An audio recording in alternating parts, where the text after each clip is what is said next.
Gunny gonna be show.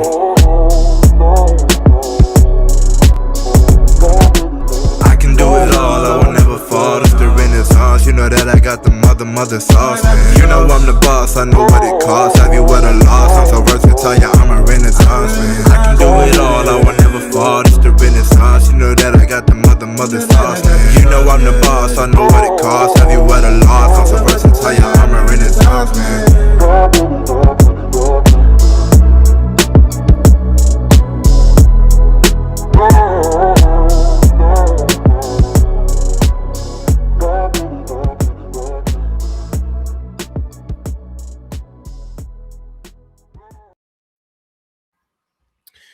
All right, so like now I get it. I know it's a Tuesday night. Gunny, what are you doing? Why are you currently right now doing the live? And I'm gonna be real with you guys, man. Tomorrow night I'm gonna be at a work/family event at the Houston Rodeo. So I'm not gonna have the opportunity to jump on here and talk to you guys tomorrow. Then Thursday, my kids got track meets, and then Friday I'm going to a event for my kids in school, and a lot going on this week. So I was not missing an opportunity to go ahead and talk to you guys about what the New York Jets right now are doing in free agency, and of course with some of these signings and some of these trades. Listen, I think y'all saw the title, man. Are the New York Jets winning the NFL free agency this year? We'll find out, right? We're accustomed to the Jets freaking winning the offseason. It's been our thing for a while now, right? We've been excited about it. It hasn't really worked out for us. So now we get to talk about whether or not they're doing enough this season to actually win free agency. And I'll let you decide, right? Again, I get it. It's Tuesday night. It's the Hangar Hangout, a night early, a day early. If you're just joining us, what's up, Todd, man? I appreciate you for joining us. I'm here today, man, because tomorrow I'm doing a family/work thing at the Houston Rodeo. I'm not going to have a chance to get up here and talk to you guys, and there was no way I was going to miss this opportunity. Hey, what up, Greg? Appreciate you in the building, brother. We're going to talk about the Geno thing as well. But in all actuality, man, before we even start talking about the New York Jets, man, I don't know if you guys are tracking this, but there's some breaking news currently coming out, and it's regarding another AFC team. And personally, I'm loving this, and I'm going to explain why. So apparently the Ravens back out of the Max Crosby deal. Now, I just hold on a second, because before we do anything, I kind of want to talk, before we talk about the Jets, right? And we talk about free agency, and we even say one single word about football in New York. I need to address what just happened in Las Vegas, because as a Jets fan, this moment is what I like to call medicine, specifically for us, because we're usually the LOL Jets, right? So here's the full story if you're not aware of it. So last Friday, the Las Vegas Raiders reached a deal to send all-pro edge rusher Max Crosby to the Baltimore Ravens for 2 first-round picks. The whole league loses its mind, right? It's going crazy. And ESPN is running breaking news banners at like 11 o'clock. Ravens fans are ordering jerseys. Raiders fans are rage tweeting. Like, it's complete chaos, bro. Complete chaos. And then tonight, girls, the Raiders. Excuse me, sorry about that. Kids in the background acting a fool. But yeah, and then tonight, the Raiders put out a statement, like through Adam Schefter, I think it was, and it simply says that, and I'm kind of paraphrasing this. The Baltimore Ravens have backed out of the trade. No further comment. Like that was what the Raiders organization tweeted out. So Diana Rossini apparently reports later on that the Crosby failed his physical. I think he had a meniscus surgery in January. So you got to wonder, how were they not aware of this? Was this not known that he's just coming off of freaking surgery? I think it sounds kind of weird to me. But anyway, he fails his physical, and Baltimore just walked. They just walked. I didn't even know you could do this. I didn't even know that was a thing where you could go ahead and solidify a trade and then decide, JK, I'm going to back out of this thing. Now, apparently, since the trade wouldn't officially become official until tomorrow at 4 p.m., this is why they were able to just walk away. But nevertheless, I mean, you you go from 2 first-round picks from a done deal, and then now it's gone. Now, there's like the reason why this is crazy is because it's even more beautiful when you kind of zoom out, right? And again, as Jets fans, it's kind of nice to not be the redheaded stepchild every now and again. And the Raiders are kind of giving us, you know what I'm saying, a little bit of us to stand out there and be like, look, look at those guys, everybody. So the Raiders are pretty much left holding a 28-year-old pass rusher on a $106 million deal who's now disgruntled and just flunked the physical. Now, they scrambled when they announced the trade, and they signed Kwity Paye for $48 million. Good player. I mean, he's a good player, but he's definitely not Max Crosby. They gave their franchise cornerstone. I'm sorry, they gave up their franchise cornerstone for literally nothing. Not a pick, not a player, not a handshake, a press release, and a trip to the training room. So listen, it's okay. This is where I feel like I need, as Jets fans, for us to appreciate the full like cosmic irony of this whole thing, because the same Raiders organization that is currently a complete and total organizational dumpster fire, they just gifted us Geno Smith for a 6th-round pick, a 6th-rounder. We went to the garage sale, we paid $1.50 and walked out with a quarterback. New head coach Clint Kubiak, which I'm telling you, I think is going to be the next big thing. I was really hoping another opportunity would arise to where Clint would be available in next year's cycle of coaches. So he inherits a roster with no real QB, a banged-up pass rusher, no first-round Ravens pick that was supposed to be coming, and the entire AFC West has already left them in the dust. Like, the Raiders haven't drafted a quarterback in the first round since, I think, Jamarcus Russell in 2007. They're finally going to get to do that this April, and they're going to go ahead and draft Fernando Mendoza at number 1 overall. But right now, this very second, it's complete chaos. It's complete chaos. And Jets fans, I want you to sit with this feeling, because we are used to being the chaos. We're used to this. We used to be the punchline. Adam Gase press conferences, Sam Darnold seeing ghosts, the helicopter punt, Vinny Testavetti's Achilles on opening day. We have lived this life, and now it's someone else's turn. Welcome to the NFL, Las Vegas Raiders. The universe balances its books eventually. And again, I saw that, and I felt like, man, as a Jets fan, it's kind of nice to not be the team that people are now talking about in an LOL fashion. So I wanted to definitely go ahead and put that out there, man. But that's enough about the Raiders. Y'all didn't come here to talk about those guys. You guys are here to talk about the New York Jets, our New York Jets. And we're going to do exactly that, man. It's been a week, man, and it's only Tuesday. It's only Tuesday. The official kickoff of the free agency period isn't supposed to be until tomorrow, right? But we're already seeing a lot of moves. The Jets made a lot of moves yesterday and today, and we're going to talk about them. I see New York Jets superfan with a comment says, Ravens GM figured it was a bad trade. He can get Trey Henderson for free and pay him less.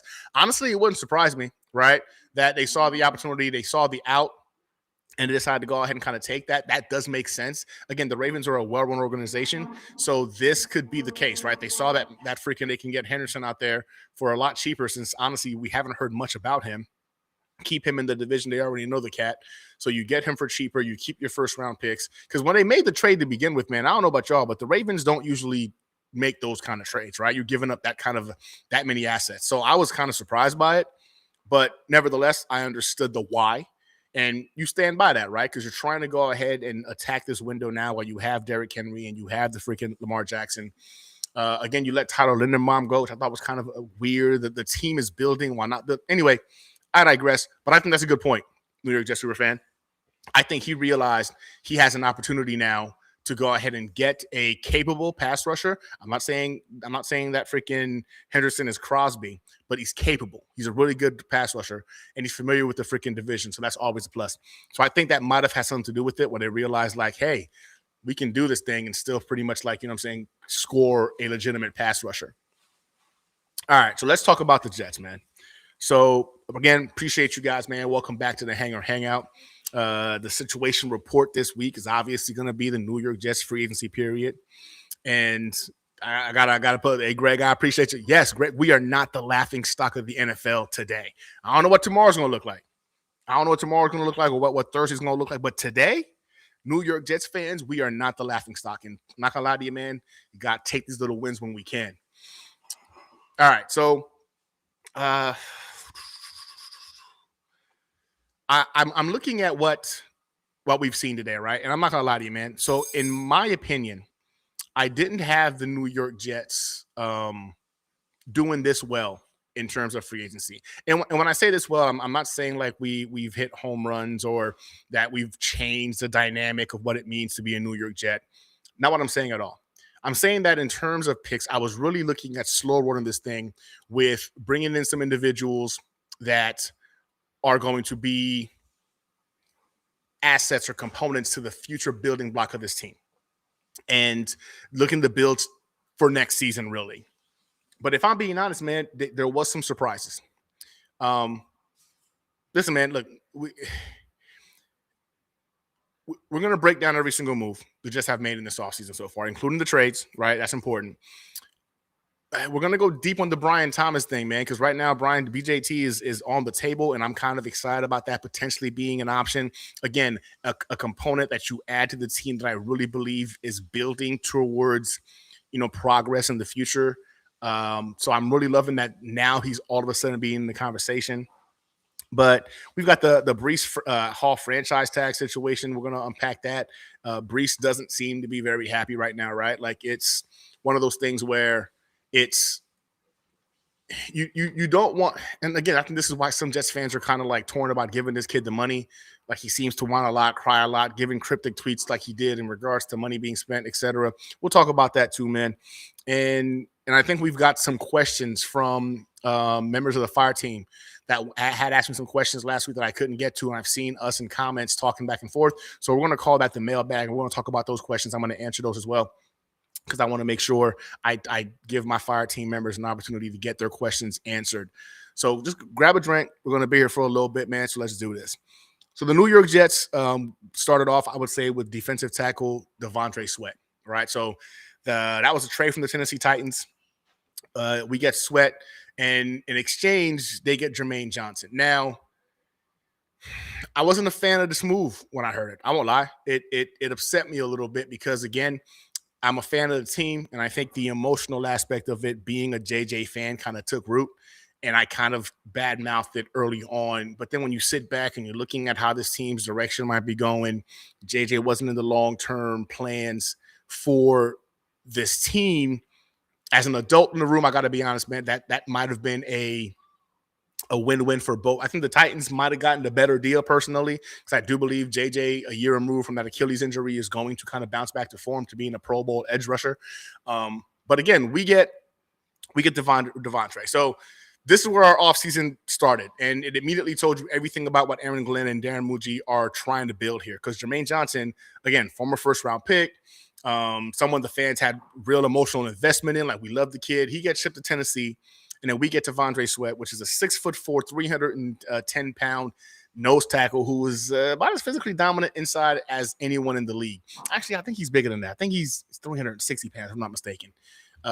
Sweat's is a big boy, right? This dude can eat up freaking double teams, and you bring him in to kind of be the anchor of the middle of our defense, which I now believe the majority of people believe that we're going to be going to a 3-4 defensive scheme. The moves you've seen the Jets make.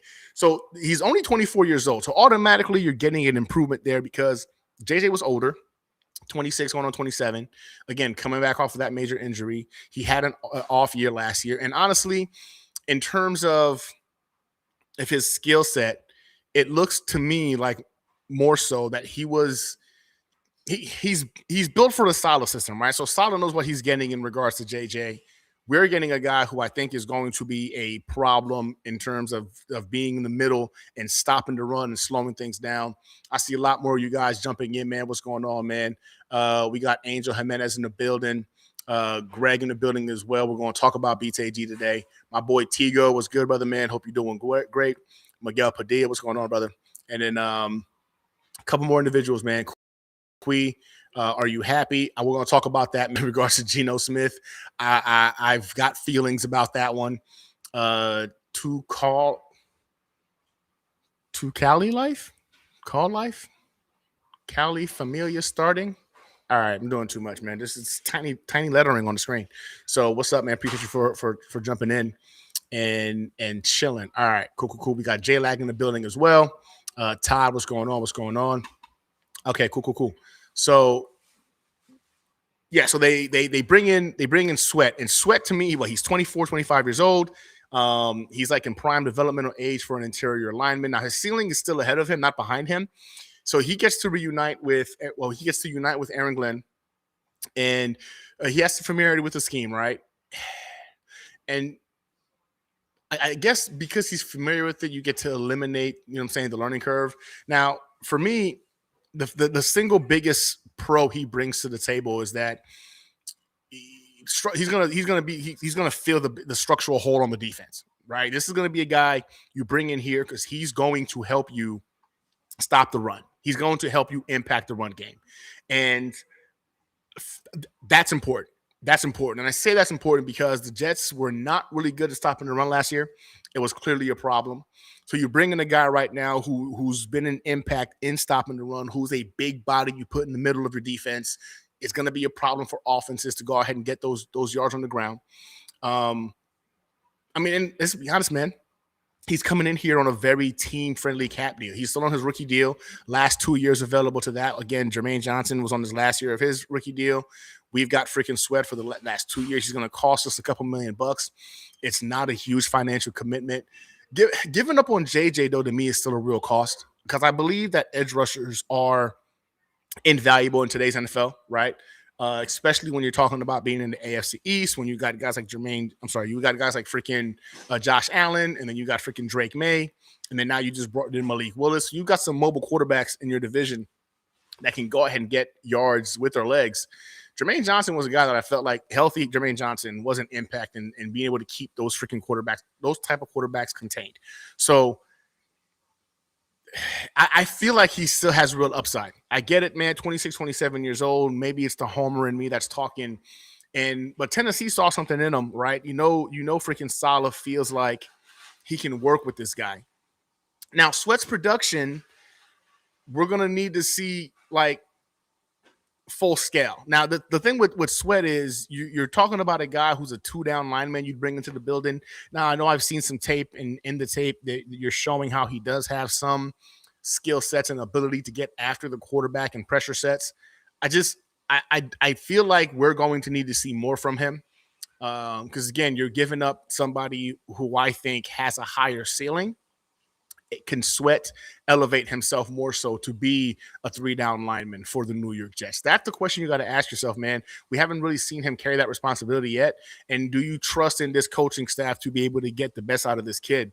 Because a lot of stuff from what you're hearing from Tennessee was his weight was an issue, right? He's kind of lazy and he kind of take plays off. And those kind of concerns are usually individuals who lack motivation.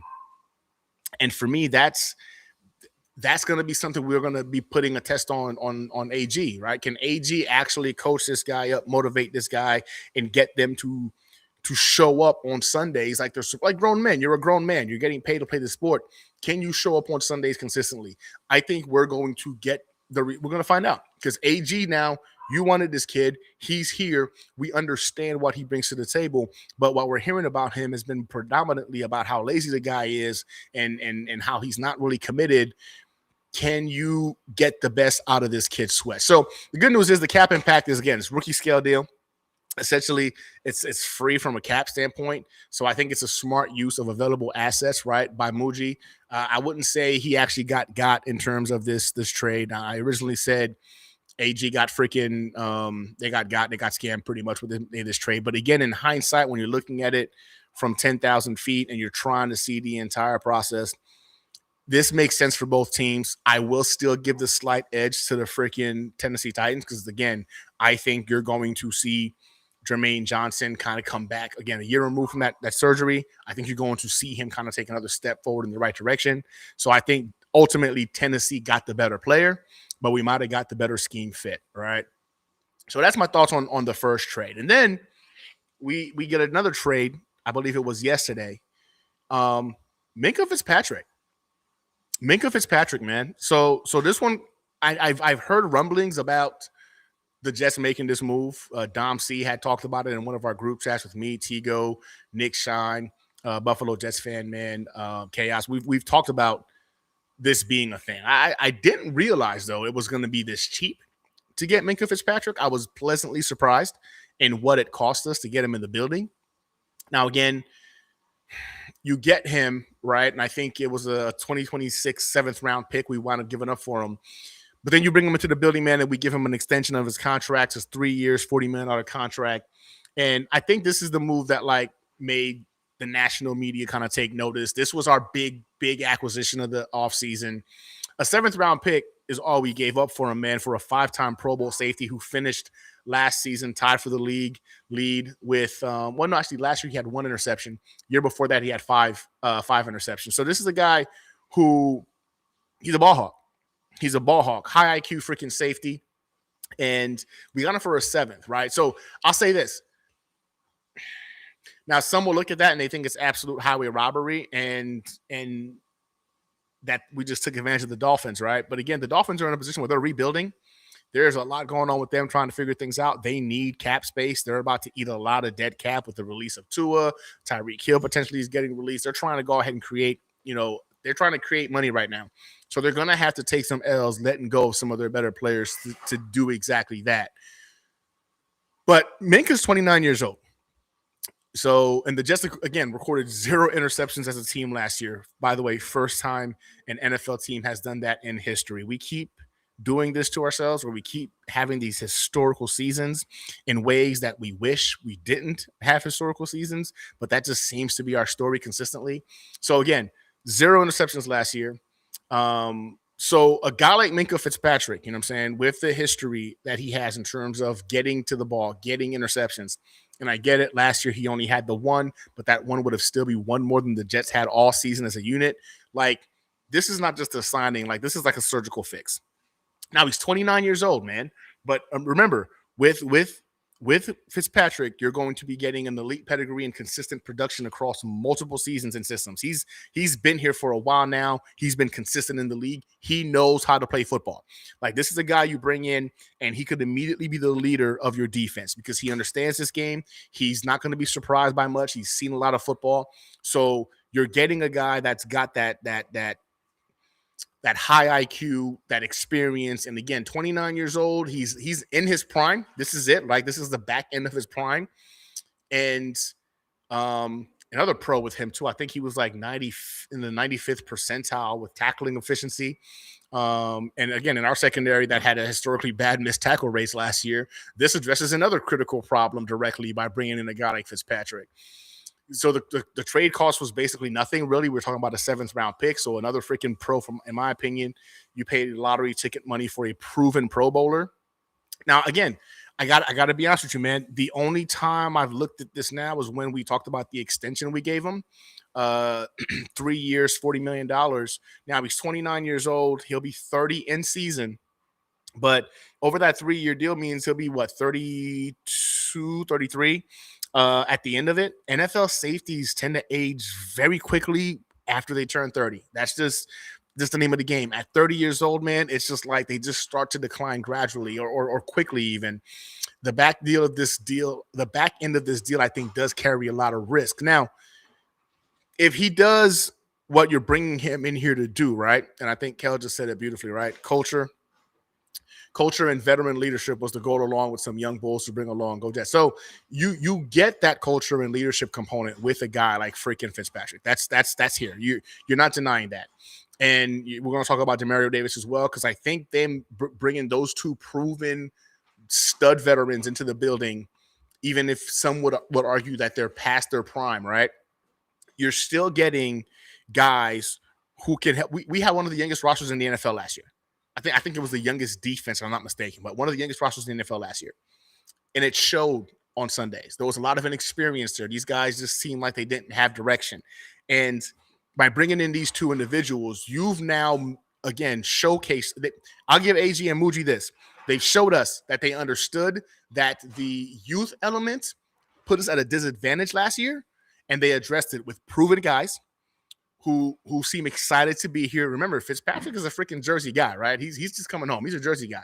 And Demario Davis was Jet before, and now he's back. I look at Fitzpatrick's deal, man. You're talking about $13.3 million per year, and you're paying him top-tier safety money. And if his play declines in years 2 or 3, that cap hit becomes problematic, right? But again, if he did his part by infusing this team with the veteran leadership and the veteran confidence, and he's able to impact some of these younger guys, it's a win. It's a win. So his cap impact, 40 million, 3 years, 13.3 million annually. It's significant, but we have the money, man. So it's very manageable. So I think the Jets, after they did that, they still were. We have 74 million in cap space, so you can eat that up, man. If he comes in here and he gets one interception, right? Boom, already an improvement from last year. But also on top of that, if Minkah is able to go ahead and impact some of these young guys we have currently on the roster, that's a win. That's a win. I really think it's hard to argue that. Again, like Kel said, you bringing in these guys for that veteran leadership and kind of like culture setters. You want those guys. So again, that was the Minkah Fitzpatrick addition to the team. Then the Jets kind of went a different route, right? They kind of went a different route. So they then went to a couple of lesser known individuals to bring them in here. So I think it was Joseph. Let me look at my notes real quick. Joseph Asai. So Joseph Asai. He was free agent. I believe he played for the Bengals, right? We signed him for 3 years, 35 million, 36 million, something like that. I think he's getting like 22 of it fully guaranteed. Now he comes from Cincinnati. This is a former 3rd round pick. And he's flashed some legitimate pass rush upside, but he's never really kind of put it all together for a full season. And at age 25, the Jets are making a calculated bet that the best version of Osai hasn't shown up yet. And that Aaron Glenn, whose superpower is defense, as he's told us, that in his defensive system is the right place to unlock this kid. So again, he's young, 25 years old. Now here's some things you like to see when watching the tape on this kid, man. Like he's young, right? That's a good thing. He's very explosive. Again, he's still developing. Now, how you feel about AG being the coach, you know what I'm saying? That might be the only true concern, is how you feel about the coaching staff being able to develop him. But again, he's there, man. He's a molded player. He's played in the NFL, so he's already got NFL pedigree. And I think the upside is real when you and the deal reflects more like of a buy low mentality. You bought low when you're not paying a kid a whole bunch of money, and you're kind of betting on the prime years of his career. Now he does add legitimate pass rush depth and versatility. That's not in question. He does add some depth there, and he can play standing up or with his hand in the dirt. Another freaking huge plus. 3-year deal. He's going to keep options open if he does break out. Right. We have him under control. And if not, then you're not trapped for 5-6 year contract because you didn't freaking go over the top to get him. Now, the thing is, you're paying him $22.5 million. And that's a financial commitment for a player who hasn't really had a dominant season. Like, he hasn't done it really at a level where you're like, oh shit. Okay. Yeah, that dude can ball. Again, you know he's a good depth piece. You know he can play the position, but you don't know if he can ball out. And this is where we're banking on AG really knowing his shit, right? In terms of eyeing talent, being able to identify it, being able to develop it, and you're really kind of betting that he's able to I guess bloom or develop Osai into the pass rusher that they think he can be. Because I would say that his pass rush still needs more. He needs a lot more to become an elite or even a great, pass rusher. I think he's a piece you add to this roster, but I wouldn't consider him the answer. Again, the $12 million per year, that is justifiable for a potential starter.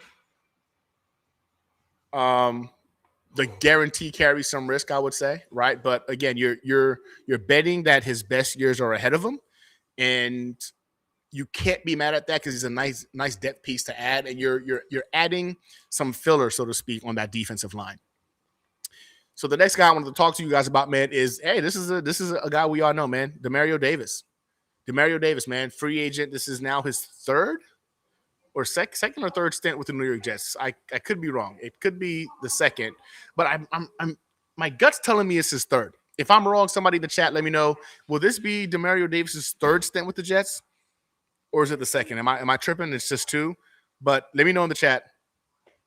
So Demario Davis, man, we give him 2 years, 20, 22 or 24. It's one of the 22 or 24 million dollars, and I think $15 million of it is guaranteed. And I'm not gonna lie to you, I think it's a lot of money, but he's back. And all right, here we go. So I was right. So it is the third stint. Appreciate you, Kel. Good looking out. Third stint. And we've got a super chat. So before we go on, Miguel Padilla, what's going on, brother, man? I appreciate you. Thank you for the super chat. With these free agent signings, I feel like the Jets might trade back from 2 to a lower first round pick and get another second round and a third.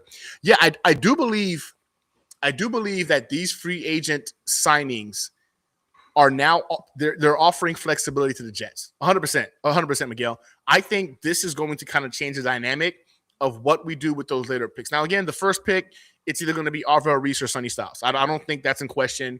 It's Arvell Reese or Sonny Styles will be the first pick, that number 2 pick. But that number 16 pick, I've seen some people talk about it being quarterback. I think the Geno Smith acquisition would eliminate them from going quarterback. I think Geno gets an opportunity to be the starter this year. Again, we want to talk more about that. And there's talk that they're still working on bringing in even Carson Wentz still as his number 2. So I don't think they're going to go a high draft pick for Ty Simpson. And thank goodness, because I don't think he's worth pick number 16. Now, I would like to, if we could trade back, ideally, appreciate you, Kel. Appreciate you, New York super fan. Ideally, I'm with New York super fan over here. If we could trade, no way we trade back. If we could trade back, I would. If the Jets could trade back and acquire more assets, especially if you could tell me you can get some of those assets in next year's draft, I would do it in a heartbeat. I don't think that's going to happen either. I just don't know if there's enough, if there's a talent, right, that's out there that screams like trade back. Now, I could see them trading up to go and get a guy if they're still there and still available that they're really kind of eyeing out because you've got enough resources to do so. I think the trade back scenario, which I personally would love, I don't think that's going to be the reality. I think it's going to boil down to, if anything, the Jets would trade up in this particular draft class to go and grab a guy. I really believe that Muji and Aaron Glenn are going to try to win some games this year. Like, legitimately try to win some games. And if you're being honest with yourself, the moves we've seen today, you go from the Jets being what, a 2 to 3 win team to you're out of the conversation really for the first overall pick. I really believe they've done that to themselves with these acquisitions. I'm not saying they're going to win 10 games or anything, but you could look at this right now and see how this is going with still the remaining assets we currently have. If they get Brian Thomas Jr. in this building, the Jets are going to win anywhere from 6 to 8 games with Geno Smith at the helm. And I think because you're adding pieces to your defense to make them, to help them do their job, and this offensive line is good. It can get really good depending on what we do moving forward. And then in the draft, we didn't get freaking my guy Tyler Linderbaum, my dream free agent acquisition for the season. We didn't get him, is what it is.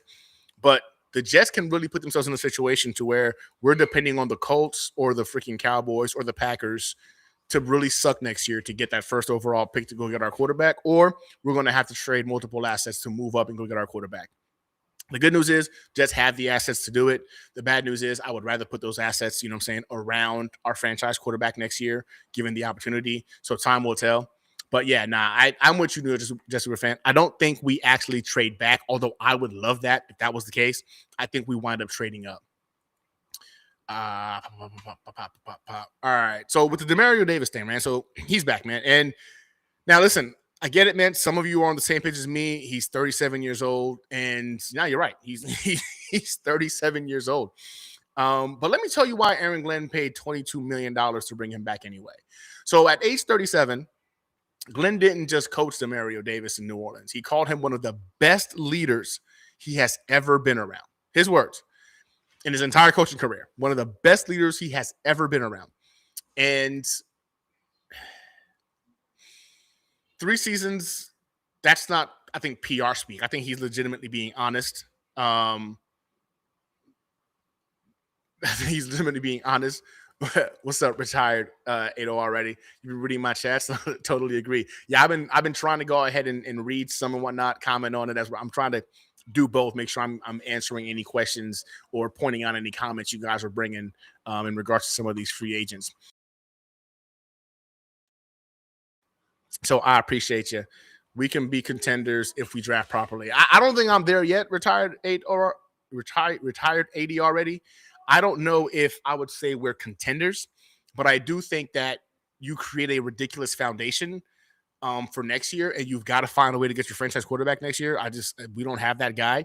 And then if you can do that right next year, then you're talking about contender like stat. I feel like when I say contender, I mean like get into the playoffs. I'm not talking about like Super Bowl or anything,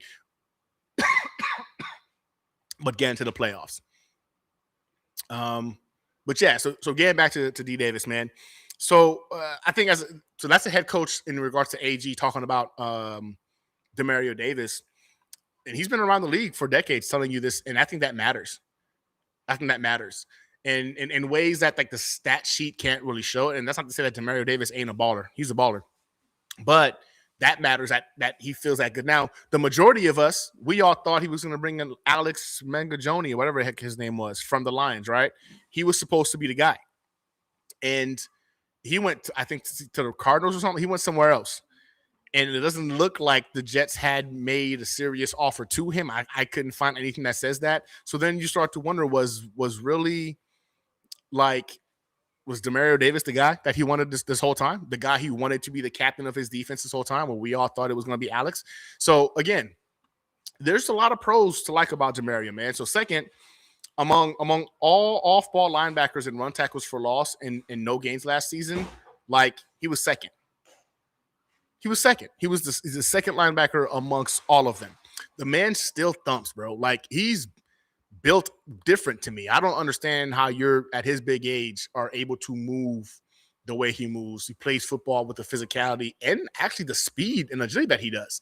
The run defense production is real and recent. You can see it over the last couple of years. This guy's going to be an impact in helping stop him to run. He wears the green dot. He's going to be the leader of your defense. He takes a defensive signal. That communication role alone is worth real money. And the leadership it provides to young players around him is priceless. Going back to what Kel said, you're bringing in a guy like this because you want him to be the leader in that linebacker room to impact and get these guys on track. Jamie Sherwood is 25 years old, right? And he's still learning. He's shown flashes. Demario Davis is the mentor that could accelerate that development by 2 or 3 years. Again, we're talking about the draft, whether it's Sonny Styles or whether it's Arvell Reese. Arvell Reese, again, we've seen him play off-ball linebacker. He's looked really good doing that. We don't know if he can really play edge rusher at an elite level, but we know he's a great off-ball linebacker. Demario Davis can be a mentor to him too. Sonny Styles comes in the building. He's a huge mentor to him too. Demario Davis serves multiple aspects. And if you got him as the mentor, you're talking about accelerating the development by 2 or 3 years. I think somebody in the chat said that he's a mentor coach. And I think that's facts. I think when it comes to Demario Davis, you're also, boom, Kel said it. So Demario is a player coach on and off the field, much needed. Again, going back to what Kel said in regards to bringing in veteran leadership, bringing in, that veteran presence who understands the game, who knows ball. Like, you did that with freaking Fitzpatrick, and now, of course, with Davis. The defense, in my opinion, has drastically improved. It's not even in question. Now, the real concern is he is 37 years old. Full stop. 37. His coverage metrics have declined over the years, right? That's just the reality of getting up there in age. He doesn't look like he's slower when you're watching him play, but the cover metrics would tell a different story, that he has definitely taken a step backwards in terms of overall speed. I don't know if you would consider him an every down linebacker anymore. And I think if we're going to pretend like he is, like we're just being dishonest, right?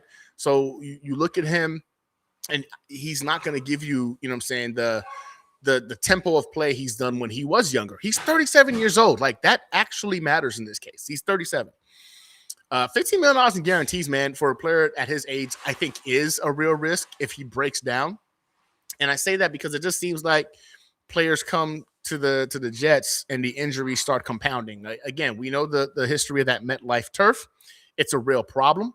And I think when you're giving up that kind of money for a guy at his age, you got to be thinking, okay, there's going to be games missed, or maybe This is the season where he actually falls off of a cliff. All of these things have to be going through your mind.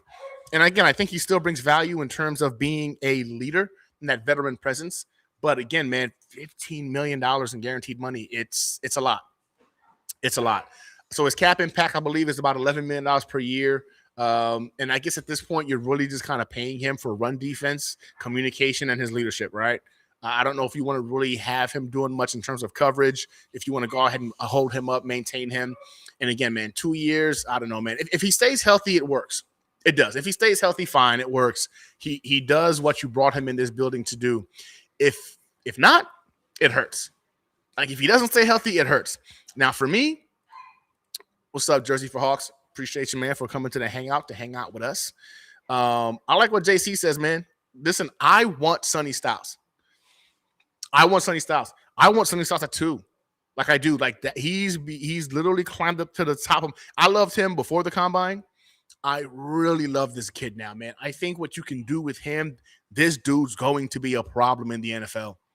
He's going to be a problem in the NFL. If you can get me Sonny Styles at pick number 2, and you've got him and Demario Davis in this game, and they're doing their thing, man, and he's able to mentor him, I think that is a mess. I think you then look at the Demario Davis signing, and you bump it up. It goes from a B to an A if he can be the mentor for a player like Sonny Styles. Again, I'm just me and my feels, but I think Sonny Styles is going to be that next dog. He's that next Brian Urlacher, that next Ray Lou. He's that next dog, bro, at the linebacker position in the NFL. So again, if it works, it works. If it doesn't, it sucks. And I think that's what you got to look at when it comes to Demario Davis, because again, 37 years old, that's old. In football years, that is old. Like, only really quarterbacks kind of get away with playing the position at that age. So we're asking a lot, and time will tell. And I do hope it pans out. But again, when you look at him, you're getting the leadership. He's going to be impacting the run defense. And again, his communication is going to be essential to helping these young guys figure it out. So yeah, man. So moving on, man. So we got, I think, defensive end Kingsley Enagbare. I might be saying that all the way wrong, but he was a free agent. He formerly played for the Green Bay Packers. And I mean, I guess when it comes to this guy, man, I think he's a durable cat, right? So we got him for, I think it's a 1-year deal. So nothing crazy. 1 year, $10 million. And Kingsley Enagbare, which oddly enough, I think they call him JJ also or something like that. So, he's coming from Green Bay. And he was a 4-year fixture on the defensive line. So this is a guy who's got legitimate playing time. So it's kind of a quiet signing, no real fanfare, right? But when you look at the profile, this is exactly the kind of reliable depth bet you make when you are rebuilding a pass rush from nothing. Like, this is telling. So he's just 26 years old. He's played 68 games in his NFL 4 seasons. So he's a stud in terms of durability and dependability. He shows up on Sundays. He'll be there. On Sundays, he shows up. He's never missed a regular game, not once. His career sacks aren't, they aren't eye-popping, but they're nothing to sneeze at either, man. He's got like 11 or 12 sacks, over 140 tackles, 30 QB hits across the 68 games. So you're talking about last year he had 3 or 4 sacks, 30 solo tackles, and I think under 10 QB hits. I apologize. I thought I had it in my notes, but I don't have the actual stat lines for him. But if I remember correctly, I'm not too far off. So again, the numbers won't jump off the page when you look at this guy's, performance, and that's fine, because what you're asking him to do is not to be a star, but to be more of a foundation piece, right? Every great defensive line needs a JJ Enagbare type. Like, you need to have him in the building. The guy who shows up on rundowns, rotates in fresh on third down, and never makes you worry about his availability on Sunday morning. He's going to play.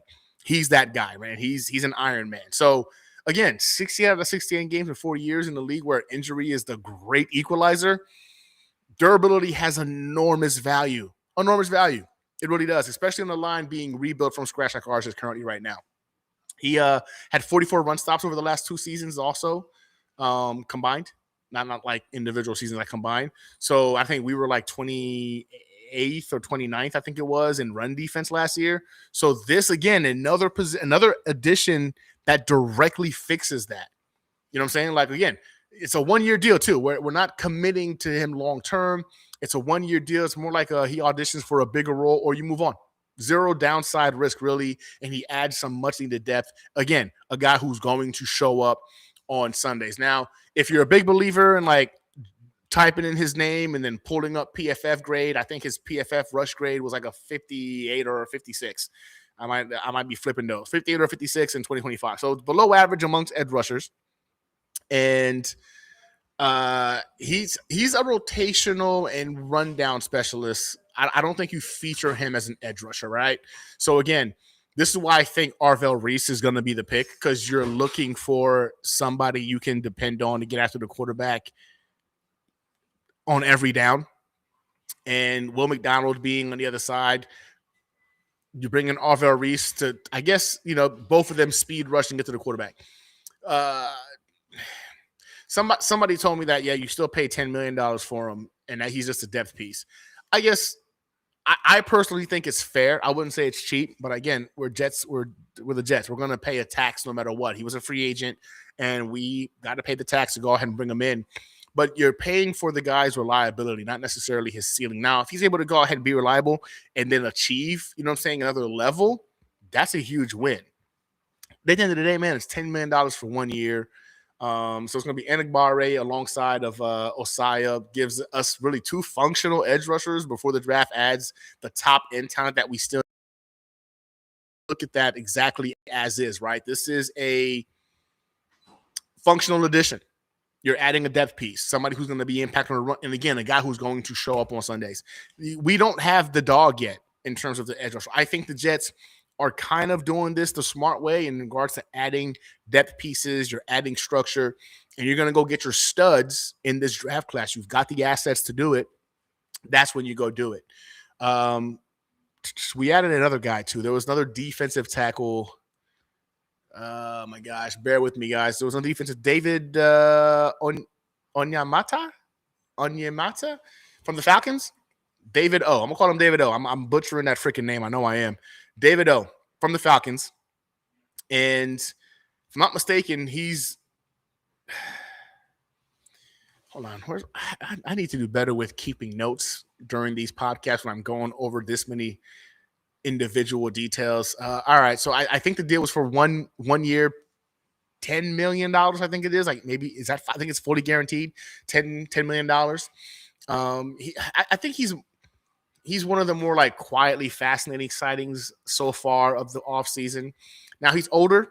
He's 33 years old. He was born in like Lagos, Nigeria. Like he immigrated to, I want to say it was to Canada.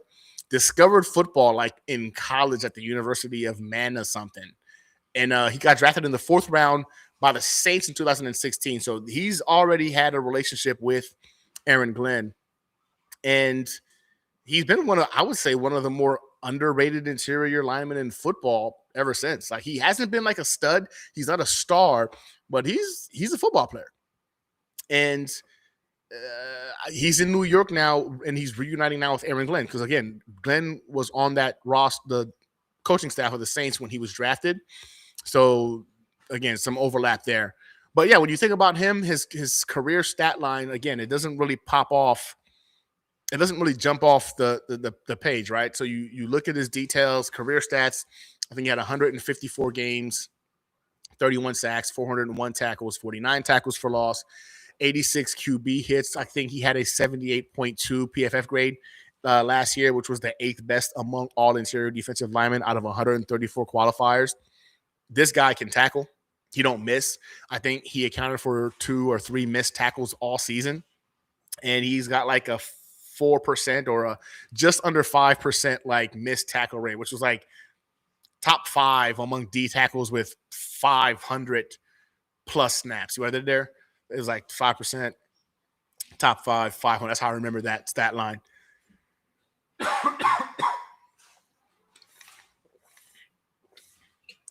But yeah, so the PFF grade, again, if you're into that, I think he was like top 10 in the league at his position at 33 years old. So Just got him for $10 million on a 1-year deal. So again, the raw stat line of 1 sack doesn't really tell the whole story. You got to be able to peel back the layers of it all. This is a guy you bring in that's going to be a problem. He's also a real dominant run stopper, and his interior presence all year and his interior presence is going to work wonders for the Jets defensive line. It's stopping the run. Teams, I think, really, when you look at the additions that we've made, are going to have a very hard time trying to run on the Jets. I don't think it's going to be easy. I think you're going to have to really bring your A game and get creative in the run game to really run on this defensive line, because the Jets have brought in some dudes that are run stoppers, and he's one of them. So again, our team was historically bad last year in terms of tackling. Tackling numbers was bad. We had a lot of missed tackles. This is another individual that you bring in who's going to be a direct prescription for that problem. You got to love it, man. Top 10 PFF grade at his position. The stats undersell the film by a wide margin. He's a very good football player, in my opinion. And that Glenn connection, I think, is kind of genuine as well. 4 or 5 seasons together in New Orleans. He's also been very, I guess, he's spoken publicly about Coach Glenn's freaking coaching ability. So there's a comfort factor there, which I guess is a good thing, you know what I'm saying, for football. Again, 1-year deal, 33 years old, man. There's minimal risk here. Honestly, when you look at his cons, it boils down to the fact that he's 33 years old, and his sack production, I think, has kind of like peaked. Like, he declined since 2023. That range is when you kind of had the peak. He's been on decline since then. He's coming in pretty much to help us stop the run, to really clog up the middle. I would not consider this guy a pass rusher by any means. And yeah, you're paying him freaking $9 or $10 million. So again, it is what it is. And again, you look at, if you're a PFF guy, right? It tells you it's an excellent cap efficiency for a position of genuine need, and this guy brings value. He's a top 10 guy at his position. So take that as you will, right? And then earlier today, we had another freaking signing, almost like right before I created everything for today's podcast. The Deshaun Wright, and I see Mr. Vaughn already talking about him. I think he's talking about him. I'm not too sure. About to find out. Yeah, we're going to get the BJG, man. And I'm telling you, I'm going to say it right now. Yes, I'm a precursor. I think a second-round pick for him was worth it. Love BTG when he was coming out of college. I was really high on drafting him in the first. We didn't. To get him now for a second, when you're looking at there's a hole at wide receiver on this roster, are we going to get one of the top 3 guys with one of those 2 picks? I don't know. But this could, again, open up the freaking board in terms of what the Jets can do if they do the BTJ thing. So, again, give me a minute. We're almost there. But yeah, I would be on board for bringing him in. But right now, we're going to talk about Deshaun Wright, Chicago Bears free agent, cornerback. Again, this guy's built. I didn't realize it, but he's built like freaking Sauce Gardner in terms of height. He's lanky, you know what I'm saying? Like, built like Sauce Gardner. I guess the only difference is he can catch the ball. But yeah, let's talk about him, man. So it's a 1-year deal. Nothing crazy, right? It's like $5 million, I think $6 million at most. And I mean, honestly, man, when you really look at this kid, man, he kind of has like a full origin story, because it's one of like the best underdog narratives in the league right now, because Deshaun Wright was like a 3rd-round pick of the Cowboys in like 2020 or 2021. And then 3 years there, mostly on special teams, really never cracked like the starting lineup. He got traded to Minnesota. Minnesota wound up cutting him, I think, last year, like in April or May of last year. So you would think his career was over, right? Nah, man. Chicago Bears signed him to a non-guaranteed, like, veteran minimum contract. It was like $1 million or something like that as a training camp depth piece. Dude is 27 years old, 6'4", about 200 pounds. The kind of prototypical quarterback Aaron Glenn wants in his man coverage scheme. So again, he fits the mold. But this is when things shine out, right? Again, this is why you don't quit on players too early. So I just told you his origin story, right? Boom, Cowboys, let him go traded, let him go. He's veteran minimum for the Chicago Bears. He was supposed to be a camp body. He impresses us enough to go ahead and make it to the regular roster. And this dude begins to produce 5 interceptions, including a 74-yard pick six on opening day. Statement maker. This is a guy who's been passed on, you know what I'm saying, who's gone through it, right? Because ultimately you've been people quit on you. And now you get an opportunity to go ahead and throw it in their faces, and he did exactly that, man. So 74-yard pick six on opening day. He had 11 pass breakups, 2 forced fumbles. I think he had 3 fumble recoveries, 80 tackles, 16 starts, right? And made the Pro Bowl. Yeah, he made the Pro Bowl. Listen, he went from the veteran minimum to the Pro Bowl in one season. On the defense that led the entire NFL with 33 takeaways. And listen, the Jets are still the first team in NFL history to go a full season without a single interception. I can't keep saying that enough. It's gross to have to keep repeating it, but that is our reality. So you signed him for $5.5 million on a one-year deal. That is beautiful. I would even call that poetic justice. That is the football god saying, you have suffered enough. Let me present you with a solution at a massive problem on your defense. Again, 5 interceptions and 11 pass breakups last year on a secondary that produced 0 turnovers in 2025 or 2024. I'm sorry. He'll be on our roster that produced 0 turnovers in 2025 last year. That production is a seismic upgrade. If we get a half of that production, he's worth the $5.5 million already. Already worth it. It doesn't even matter. Mr. Vaughn said it beautifully. I appreciate you, Yoho. Appreciate you for jumping into the hangar, man. Mr. Vaughn says it beautifully. Wright had 5x more INTs than the Jets' whole team last year. That's not hyperbole. That is fact. So again, if he gives us half of this production, he's already freaking outplayed the Jets defense from last year. Now, again, this guy's got some great size and length. At 6'4", he's, I think, what fits what Glenn wants in a man-to-man scheme. I think he really likes that, which is why I think it was kind of surprising he let go of freaking Sauce Gardner. But let's be honest, Sauce wasn't intercepting the ball. So at the end of the day, let him go. It is what it is. So he's kind of like physically designed for the defense that AG wants to run. Now, one-year deal, I think, perfectly kind of calibrates to the uncertainty of these things, right? Because was this a fluke? Best case scenario for us, he's a starter and a playmaker, and you extend him right before we get to free agency next year. You extend that man. Worst case, $5.5 million brought you depth in special teams, and then boom, he's gone next year if it was just a one-year wonder type of thing. Now, he did surrender like 725 receiving yards and 7 touchdowns in coverage in 2025, so not the best coverage stats, you would say. And I think he was like 5th most among all corners in terms of that stat line, so kind of gross. But the boom or bust nature of his game is very real and cannot be ignored. Again, he might give up a touchdown or he might give you a pick six, right? These are the kind of things you're going to have to live with his game. I think he was also a heavily penalized corner last year too. From what I was able to research, he had over 8 penalties.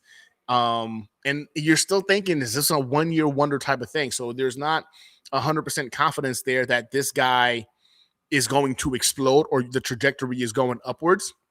So to be honest, man, the league just hasn't seen enough of him to know if 2025 was the real Nashawn Wright or a career outlier. We're about to find out. Now, for me, at $5.5 million, it's practically free money for the upside on the table. The Jets are betting on Wright at the right price, and I think we can't be mad about that. I think at this point, it makes sense for a defense that, again, had zero freaking interceptions last year. An embarrassing stat line. You're gambling on the guy who had 5 interceptions on the team that led the league in a defense that led the league in turnover. So, again, $5.5 million, it's a gamble. You're doing this, you know what I'm saying, for the upside and the hope that perhaps he's able to get there. And we'll find out. Time will tell. It's the Jets, bro. Like, at the end of the day, this is a gamble. But we've just seen what ugly really looks like last year. How bad can this really be? So time will tell. And then I think also earlier today, we brought in Dane Belton, safety. He was a free agent from the New York Giants. Again, I think it's a one-year deal, $4 million base, up to $5 or $6 million total with incentive. This is a depth piece, all right? Like, you bring in Dane for the Giants because he's going to be a depth piece. So it's It's kind of nice though whenever you can go ahead and kind of raid the crosstown rival when you can steal a player from the Giants, right? It's always a good time to go ahead and kind of express that as a fan base. But he provides real secondary depth. And let's be honest, man, it's now become more of a strong back end when you add guys like freaking Fitzpatrick and Wright. You kind of feel better about your secondary. He's another young cat, 25 years old, another guy who loves to tackle and doesn't miss. I think he ranks top 5 in tackling efficiency last season. He had 120 tackles, 6 career picks, and he's a special teams monster too. He gives you freaking versatility in terms of being able to produce on special teams as well. It's a 1-year prove-it deal. This, I mean, is the complimentary depth piece you slot in and kind of feel good about. Nothing really crazy here. He's, again, 25 years old. Top 5 tackling efficiency among safeties. Again, on our team where we had a historical, I think, missed tackle rate last year. So again, another cure for a problem that we currently have at a cheap price. You got to love it. Again, the special teams value is real. I think that alone would probably justify his deal based off of what he does in special teams. He makes the kicking game better, like literally immediately. And again, 1-year deal with incentives. So again, 0 long-term risk, classy, smart depth acquisition. Muji and AG have made some smart moves in building this defense. And Mr. Vaughn says it beautifully here, AG building a solid defense. I do have to admit that when you look at these pieces and you're seeing how every component, every addition, again, they're not the flashiest names, right? You might look at it and think to yourself, like, who is that guy? I had to look up some of these guys because I really had no clue who they were. But when you're doing the research and you're seeing what those guys do well, you can kind of see how they're going to impact this defense because of how historically bad we were last year. A lot of these guys come in here with solutions. They are the solution to a problem, and you got to love them for that. So, I think he's the 4th safety in the room right now, so his role is probably going to be depth in special teams. I don't think he has a featured spot in the starting lineup. But again, that could change when training camp opens up and if he outshines some individual. Everybody's going to say $4 million base. It's good value for the insurance and depth. I don't think anybody's going to argue that. So I think ultimately when it comes to excuse me, when it comes to adding Dane, it's just about a depth piece, man. And again, a depth piece that's versatile enough to also produce and improve our special teams. That's a win-win for us, especially at his price point.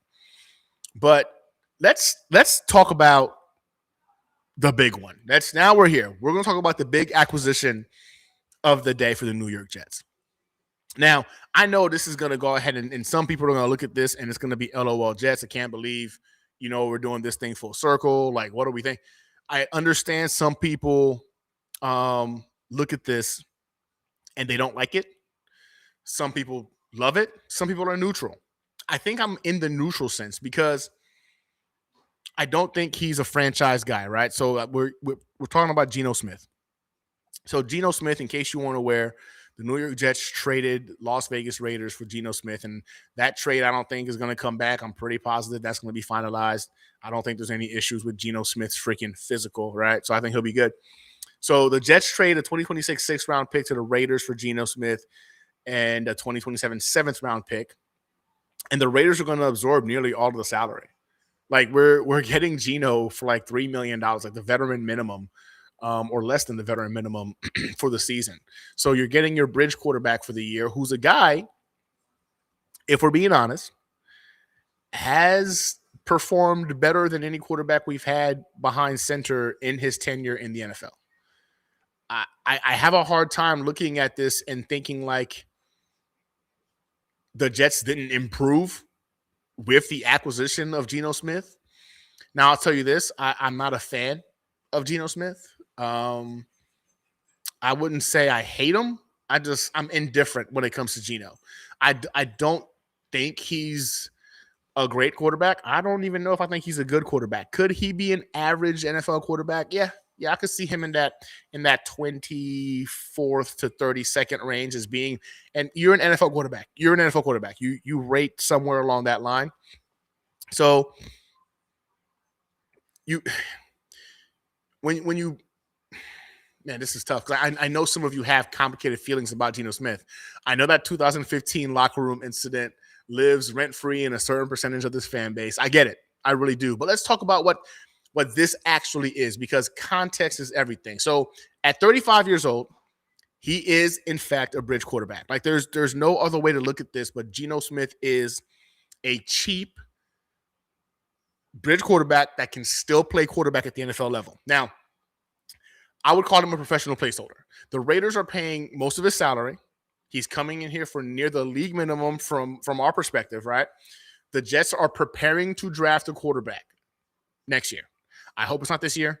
I hope it's next year. But even if you bring in a guy like freaking, I don't know, you use one of our later draft picks to bring in a kid you want to take a swing at that you kind of like. That makes sense too, right? You have him sit for the year behind Geno Smith, a proven veteran. It's kind of hard to argue with that logic. But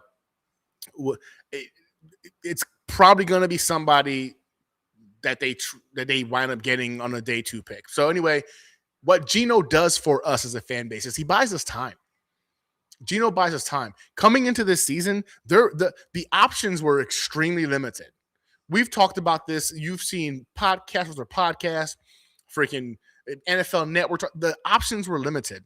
We were talking about Derek Carr coming out of retirement, Carson Wentz being an option, Kyler Murray being an option. And none of these options really were going to be move the needle. No option available to the New York Jets were going to move the needle. Geno Smith, on the other hand, is a cheap option that can actually give you some meaningful reps at the quarterback position this year. I think that says a lot. He's got career backup potential, and now he's going to start some games for us this year. Jets fans, let's not forget the keep your eye on the prize here, because the eye on the prize here is next year, once you've kind of built the foundation of this team, is the ability for us to go and get our quarterback of the future in next year's draft. That stat quarterback draft is the goal. Now, Geno Smith can do a couple of things for you, and I saw an interesting post earlier today. The last few teams that Geno Smith played for, by the time he was done playing with them, he was the one that kind of allowed them to bring in their franchise guy. So maybe this is just the way. Geno Smith comes in here, he's going to suck or he's going to be okay, gets us, in that top 3 range for picks next year, and we're able to go draft our franchise guy. And it works this time because Geno Smith, set the way. He kind of opened the floodgates for that to happen. Maybe he's the chosen one that allows us to get our franchise quarterback next year. He buys us time, guys. He buys us time. He's going to be a functional starter who's going to make mistakes. He's made mistakes in this league, and he's learned from some of them, but he's going to make new ones, and he continues to survive. He's also a human being who started his NFL career here and is coming back with something to prove. Now, seeing what he posted in terms of, the ability to kind of come back full circle and kind of recreate his relationship with the fan base, that kind of resonated a little bit with me in regards to, I feel like he's taken ownership as to how the relationship was molded earlier on, and he's trying to shift that. So I hope that's actually the case, right? But let's talk about what he does well, man. So first and foremost, this is a cap neutral freaking acquisition. The Jets give up a 6th-round pick to get a legitimate bridge quarterback in the building. The Raiders are doing us a massive favor financially because they're going to eat his cap space. We in essence got a free veteran quarterback from this freaking trade, right? He's an experienced starter. He doesn't panic, right? So he understands what football looks like. He's got the football IQ you're looking for. He can make the NFL throws, right? He's seen everything. That matters when you're going to be building and having youth around him, and he's going to be that guy, right? He's got a chip on his shoulder. That can be a huge addition to him coming in here and wanting to prove something. It allows us to keep all our draft options open in this draft class. And again, let's be honest, it's a weak quarterback draft class. To not feel the need to force yourself to make a move like a Ty Simpson at 16, I think is a good thing. I think Geno Smith not allowing the Jets to panic draft Ty Simpson at 16 alone is worth this trade. That alone to me, if he sucks all year, to not go and panic draft Ty Simpson, that makes it worthwhile, right? So he's 35, so he's, again, He's right there at the back end of his career, but he's young enough to still play some meaningful football. He's not the long-term answer, so there's no fear of him being the guy we get stuck with and that we don't wind up drafting a franchise guy next year because Geno had an outlier year, right? That's not going to be a fear. So we don't have to worry about getting nostalgic and cloud that reality. Now, the thing is this, though, if the Jets are genuinely trying to rebuild, like this buys us some short-term competence, but what if he wins more games than we're expecting, right? And then now we're having to trade assets up, because I do think Geno Smith elevates the bar a little bit. Where I had the Jets at like a 2 to 3 win team, I think Geno Smith can get you 5, right? And again, if things are all popping, I think we've got a better offensive line. I think we've got Brees Hall as the running back position. If you bring in a guy like Brian Thomas Jr., like I feel like certain components to the draft and the remainder of free agency can bump that 5-win tier to that 6 to 8 win tier. And then you're really talking about you're in that top 10, but you're outside of the top 5, and you're going to have to really give up assets to move up and go get your quarterback. So I have concerns about that aspect of bringing him in, because I do think that he does make this team a little bit better, right? Just a little bit better. And depending on how you feel about that, maybe you're cool with him getting us to 8 to 9 wins, or maybe you're upset about it too because you feel like it's going to hinder us. Really, we're going to stick in that quarterback purgatory realm or have to give up way too many assets to move up. That's where I'm at right now with Geno Smith. I do believe he made this team better. How much better remains to be seen. But now I can't say 2 to 3 wins, because again, a lot of the moves that I think that we've seen right now thus far in free agency has improved the Jets defense. You bring in Geno Smith, that's an automatic improvement on the Jets offense. I think we've got an offensive line that can allow Geno Smith some time to do some things in NFL games. Now, if this whole BTJ thing actually happens, listen, we're going to win games. Now, the good news is this. We can enjoy winning those games, Jets fans. We can. Because there's still the Cowboys, Colts, or Packers that we can all wish suck next year to still get us our top draft pick. Remember, the Colts draft pick belongs to us. The Cowboys draft pick belongs to us, whether it's going to be the Packers pick or theirs. Whichever is the higher of the two belongs to us. So we've got 3 opportunities next year. 4 if you count us, if we still suck, right? Jets pick, Cowboys pick, Colts pick, Packers pick. 4 opportunities next year to still get that number 1 overall pick or in that top realm. So, like, I'm going to root for my team to build a foundation and to look good, right? I think that does more to build the culture faster. And I'm going to wish the downfall of the Cowboys, the Colts, or the Packers. And as y'all know, my wife's a Packers fan, but I'm going to wish that downfall on them, because that draft pick being a top 3 or a number 1 draft pick, my God, chef's kiss. Could you imagine the Jets win like 8, 9 games, or let's just talk crazy shit. They win 10 games and somehow sneak into the wild card, right? But like the Colts freaking had a terrible season, or the Cowboys or the Packers. One of them so bad that we get a first overall draft pick from them. Talk about, could you talk about like things shifting for us? For once in our fandom, things shifting for us if that was to happen. So I'm going to hope that's the case. I do believe Geno Smith is going to win us enough games to where the Jets are probably out of that top 2 pick next year. Again, that would mean the coaching staff also got better, because if Aaron Glenn didn't get better, then we're fine. All this is a moot point. This conversation means nothing. Aaron Glenn was historically bad last year as a head coach. He also needs to take a step forward. If he doesn't take a step forward, then it doesn't matter. It doesn't matter. Then I'm over here saying all this shit, and it doesn't mean anything, because we're still going to be in the conversation for a top pick next year. But if the coaching staff takes a step forward, I think the defense has gotten better in terms of adding some legitimate pieces that adds depth, which is key, and you still are going to draft some studs in the draft. The offense already improved that quarterback, right? I still believe the addition of A.D. Mitchell and Mechie were improvements in that wide receiver room. You're going to get Mason Taylor healthy. If you're able to bring in BTJ into the building as well. Listen, man, this team, it becomes ridiculous enough to where they can win anywhere from 5 to 8 games. And if God wants to bless the Jets fan base for once, right? Geno Smith could use the chip on his shoulder to go ahead and just really showcase himself next year, and the Jets break the playoff drought, amazing. At the same time, we only ask that the Colts, the Cowboys, or the Packers are absolutely horrendous, and they wind up getting us the first overall pick so we can go ahead and draft our franchise quarterback. That really is what all Jets fans should be rooting for going into next season. Just my thoughts on it. You know what I'm saying? You root for your team the way you want to. That's just my thoughts on it. All right. Talking about Breece Hall. Now, I don't know if you guys saw it, man, but Breece Hall seeing all of these freaking contracts being signed and whatnot. He had a little tweet. Anyway, we franchise tagged him. So we franchise tag him, man. So I think we need to spend real time on this because it's more nuanced than like the hot takes are suggesting, right? So the Jets placed the non-exclusive franchise tag on Breece Hall. And that's going to lock him in at like $14.2 million for 2026. Now, we have to July 15th to agree on a long-term deal. If they don't, he plays on the tag, right? That's the window we've currently got. Now, again, Hall's 25 on May 31st. Still the young cat, right? In the prime of his career.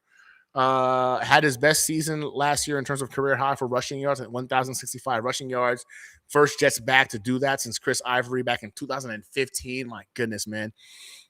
But let's understand the full landscape a little bit, man. Like Breece Hall tweeted after the tag was applied, and I'm paraphrasing basically because I'm trying to go out. He said something like, "I'm going to bet on myself."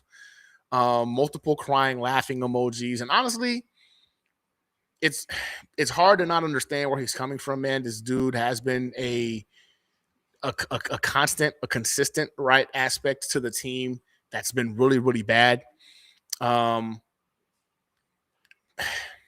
He has every right to feel the way that he feels, man. This team has not done anything for him. They haven't done anything for us as fans. So the players they really haven't done shit for. But you got Kansas City, man, offering Kenneth Walker $15 million a year. Hall has 500 more scrimmage yards than Walker over comparable time periods. Like 500 more scrimmage yards over the time they've been together. He averages more yards per carry. He gets more yards per target, and he has better receiving production on the backfield. His market case is significantly stronger than Kenneth Walker's. So, and Kenneth Walker just got $15 million a year. Now, the Jets use the franchise tag, not the transition tag, because multiple teams told the Jets at the combine they were prepared to immediately submit an offer sheet if the transition tag was used. So they were already aware there's interest. There's interest for Breece Hall out there.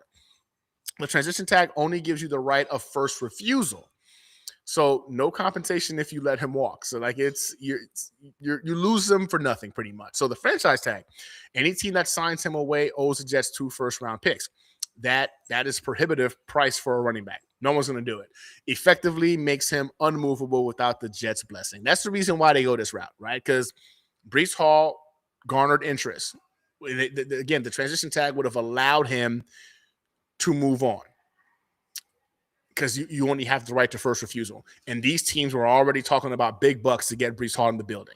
$15 million plus for Kenneth Walker. I would wager that he was in that 15 to 17 million range.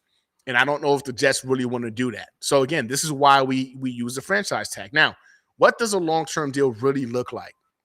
Based off of everything that I've noticed, man, so I think I've narrowed it down to one analyst who projected him for 4 years, $62 million, which is about $15.5 million per year, with about $38 million in total guarantees, right? 32.5 of it being fully guaranteed at signing. So that would make him one of the top 4 or top 5 running backs in the NFL. The only backs that I would say are making more right now would be Saquon, Christian McCaffrey, and then Derrick Henry. But all those guys are literally former offensive players of the year. So Breece Hall is not yet in that company, but then he's in that next tier, which is where we're talking about. So I think that's the real negotiation question is, does Breece think he deserves Derek Hall, Saquon Barkley, and Christian McCaffrey money? Because if that's the case, that's absolutely insane, right? But I'm in that realm of he's in that next tier. Give him $15.5 million per year. You know what I'm saying? The $62 million deal. Put him in that top 5 range, but you're not in that top 4, that top 3, top 4 range. You're just not. It's just not. The production isn't there. Those guys are different. They're special. They they win games, right? So I think he's the best offensive player on our roster by a wide margin. So like I understand the desire to keep him. He's going to be a huge asset, not just this year, but next year when you draft that freaking that rookie quarterback, you've got an experienced young running back in the backfield who's seen bad football play and was still able to dominate. Like, I feel like Brees Hall is an asset you invest in also for the future development of your future quarterback. And Frank Reich's offense, I mean, it's running back friendly. Brees could have a career year in 2026 with actual weapons around him, right? You got Geno Smith now. You got to respect the pass a little bit because this is a guy who can actually pass the ball in the NFL. I think he's got 2 4,000-yard seasons in the last 5 years. This guy can actually throw the football. If you give him the weapons to do so, a healthy Garrett Wilson, if you bring in a BTJ, you draft one of those guys like a Mekhi Lemon in the draft, you make it to where you've got to respect the passing game. I think Brees Hall has a career year next year. I do. It might not result in the Jets, winning, 15 games, right? But he could win us a couple games himself. We've seen him do it before. So that's on the table as well, man. And at 25 years old, man, he still has his best years ahead of him. So I think locking him now before a monster season is actually financially smarter than waiting because the price goes up next year. The price goes up next year. And when you're looking at what's happening right now, you're setting yourself up for that eventuality. Because I think with the roster currently around him, with Frank Reich coming into the building, you're putting yourself in a bad situation if he has a career year where you can't afford him next year. And then you still wind up losing him anyway when you're bringing in a rookie quarterback to learn a game, and he could be a safety blanket for that guy. So for me, give him $15.5 to $16 million per year. We don't have the franchise QB. You have the money. The offensive line's being upgraded. I just feel like it makes sense. Now, my take is this, man. Get the deal done. Just get the deal done. Get it done before July 15th. Offer him the 4 year, $62 million package. Keep him happy. Keep him here. He's the engine of this offense and the face of this rebuild between him and Garrett Wilson until we get a quarterback. Don't let that walk, especially when you're already hearing at the combine, you've got multiple GMs drooling at the opportunity to go ahead and get your best weapon. That should tell you everything you need to know in regards to what he brings to the table. Get the deal done. I think $62 million is fair. And I would think that in Brees's mind, that makes sense also. All right. Let's get to the real meat and potatoes of tonight because you've all been talking about it in the chat. Brian Thomas Jr. That's a legitimate possibility for the New York Jets. Right? So if you haven't heard, well, first and foremost, who is he? If you don't know who he is, I'm going to assume you've been hiding under a rock, but everybody in here watches football. A lot of us, when he came out, a lot of us wanted him in that draft class. So I'm pretty positive we all know. But just in case you don't know who Brian Thomas Jr. is, Jacksonville Jaguars wide receiver, 23 years old. He'll be 24 sometime in the 2026 season.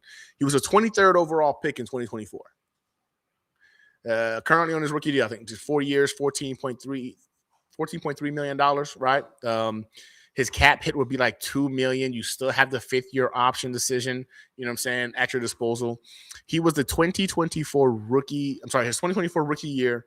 He had 87 catches for 1,282 yards, 10 TDs, and the kid made a Pro Bowl. He made a Pro Bowl.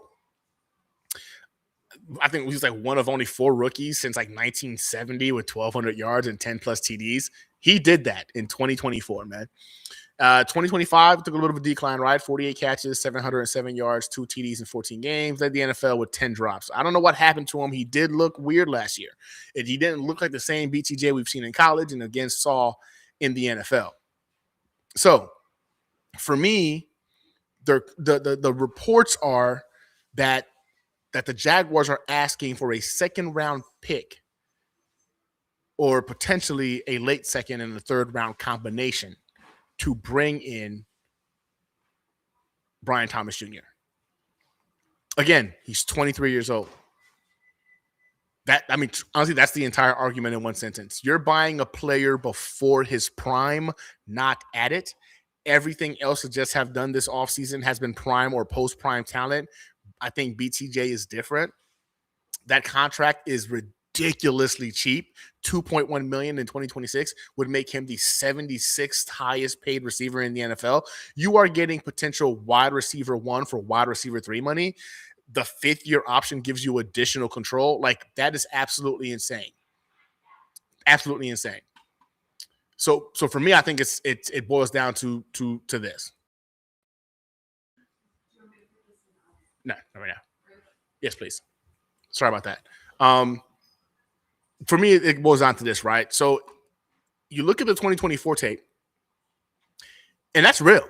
Like, that happened. That was a real thing. 87 catches, 10 touchdowns don't happen by accident. That's not a fluke, right? That actually happened. That's a player with real separation ability, real route running skills, and real contested catch capability. That film does not lie. 2025, I think you got to add context to it. You had the new offensive coordinator in Liam Cohen. Trevor Lawrence was dealing with injuries all freaking season. It's a new scheme. It's new chemistry. The 10 drops, it was unlike him. These are all correctable issues for a 23-year-old. The talent was never gone. The fact that he's currently right now available for a second or a third or a combination of the two, to me, is insane with the value you'd be getting from this kid. Him and Garrett Wilson would, again, you're adding 2 wins to your total this year if you've got those guys in the field at the same time. With Geno Smith, a competent guy, and a competent average to below average quarterback with those guys at his disposal. You got Frank Reich. Let's just say that again. Frank Reich, man. The man has spent his entire coaching career developing receivers and designing creative passing offenses. This is the ideal landing spot for BTJ to reset and rediscover his 2024 form. And you're talking about bringing him in when he has, a wide receiver 1. He'd be wide receiver 1B, in my opinion. This is a great reset for BTJ. It makes sense. Geno Smith's strength, in case most of us weren't aware, right, is working the intermediate and deep middle of the field in rhythm with receivers. That's what he loves to do, and he's good at doing that. If he had a superpower, it would be that. That'll be his superpower. BTJ's route tree and speed profile fits that perfectly. Perfectly. This pairing has chemistry written all over it. Now, a second-round pick is real draft capital. I'm not going to lie to you. It is, especially with a team right now that has as many needs as they currently have. One of those needs is still a wide receiver, though. The Jets have 4 of the top 50 picks in this draft. That second-rounder could be a cornerstone offensive lineman, a developmental quarterback, or a linebacker who plays for this team for a decade. That is nothing to sneeze at. I'll admit. 10 drops in 2025. I think that was tied for second most in the league last year. Drops are apparently some of the hardest things for coaches to figure out when it comes to receivers, right? There's no evidence yet that this was just a 1-year anomaly because the beginning of a pattern. Like you still got to take it into consideration. There's real concern there. I still hold that it was more of an outlier, that with all the changes in the offense, Liam Cohen, the injuries to freaking Trevor Lawrence, I think that played a lot of role into it. But you got to wonder, though, right? Because Jacksonville does see this player every single day. Their coaches, their front office, their trainers. If they're willing to move him for a second-round pick, the question you have to ask is, what do they know that we don't know? Now, it's very possible that freaking Liam Cohen just wants to go get one of his own guys, right? Like maybe he doesn't fit what he wants to do, but I feel like a BTJ is a wide receiver most NFL teams want on their roster because of his freaking athletic profile, because of what he brings to the table, and what we saw him do in year 1 as a number 1 option. The 5th-year option is also coming, right? If he has a big year, you're looking at what, $25 to $30 million per year for his new deal. And when you start adding that to Fitzpatrick, $13 million, Osales, $12 million, Davis is $11 million, Hall's projected $15 to $16 million extension. The cap picture in 2027 and 2028 gets a little bit tighter. I know we're looking at $200+ million right now in cap space, a lot of dead cap falling off for next year. That's a lot of money, but this is where I stand on that. If the price is a second-round pick, 1 second, you do that trade and you do it yesterday. A 23-year-old with a Pro Bowl ceiling on a contract that counts less than a backup center in a system built to develop receivers, that is calculated swing that any rebuilding team has to take. You just got to take it. And you're also talking about a guy who's going to open up the field for your newly paid running back, make the life easier of your quarterback, whether it's Geno Smith this year, your rookie next year, or whenever you decide to bring him out there. He opens up the field for freaking Mason Taylor. Like, this is a guy that can legitimately open up your offense. If the price is a second round pick, you do it, man. I understand that 2025 regression is real, but I'm telling you, it's explainable. Every factor, again, the coordinator change, the quarterback health, the drop issue, those are things that can be coached and corrected. The talent was never the question. He created separation. He won individual matchups. He just couldn't sustain chemistry in a system that wasn't really working for him, or at least in his first year in it. If Jacksonville wants a first round pick, though, or a first and a second, you tell them to go, blow smoke. That's just ridiculous. You full stop. You're not making that. You're not doing. That's too much uncertainty for that price. But a second alone, I think you got to pull the trigger. You add BTJ to Breece Hall, you know what I'm saying? Add Frank Reich calling plays, add a healthy Geno Smith in rhythm. You've got Garrett Wilson back on the floor. Suddenly, this offense has a pulse that it hasn't had in years, man. And that, to me, is telling. Now, you can't do a Jets offseason episode without talking about the draft, right? So, April 23rd in Pittsburgh. We're going to be going over the draft with Dom C next week in more detail. But I'm going to tell you this, man. This is the richest the Jets have been in draft capital in like modern memory. So, current pick position number 2 overall, number 16 overall, number 33 in the second round, plus additional picks. So, the number 1 pick for me is going to be Fernando Mendoza. I think that the Raiders are definitely going that route. I don't see a reason why they wouldn't. But if once Mendoza goes 1, the Jets, I think personally it's going to be freaking Arvell Reese. But it's the big question, right? Because if Mendoza goes at 1, the Jets are picking second. And the overwhelming consensus right now is that there's no other quarterback worth that pick. I agree. I think the majority of us would agree. Multiple analysts have said that you don't reach for Ty Simpson or Garrett Nussmeier at number 2. I agree. I think that's gross. I don't think you reach for them at 16 either. That's just how I feel about it. The better play is going to be either you trade back, which I don't see anybody really wanting to do that. That would be my ideal situation. Or you go get Arvell Reese or Sonny Styles. I think you got to go with one of those guys, man. The Arvell Reese thing, man, the built-in Micah Parsons mold you keep hearing. Elite speed off the edge. The defensive side of the ball is where Glenn is trying to build an identity. Then you gotta go that route, man. You brought in Sweat. You got Davis signing, man. Osala deal. It kind of suggests that that's where he wants to go. Then you take the best defensive player available at 2, which makes a lot of sense. So that's where I would go with that. Number 16. I don't know, man. Some people are saying Ty Simpson's is available there. I think you're insane. I'd rather take a swing at Drew Aller later on. But for me in that position, you're talking about one of the top 3 wide receivers, right? If you don't get a BTJ. Now, if you go and get a BTJ and then you wind up having 16 still, I think the wide receiver comes off the table. Can you finagle a way to move up and go get Sonny Styles also in the first round?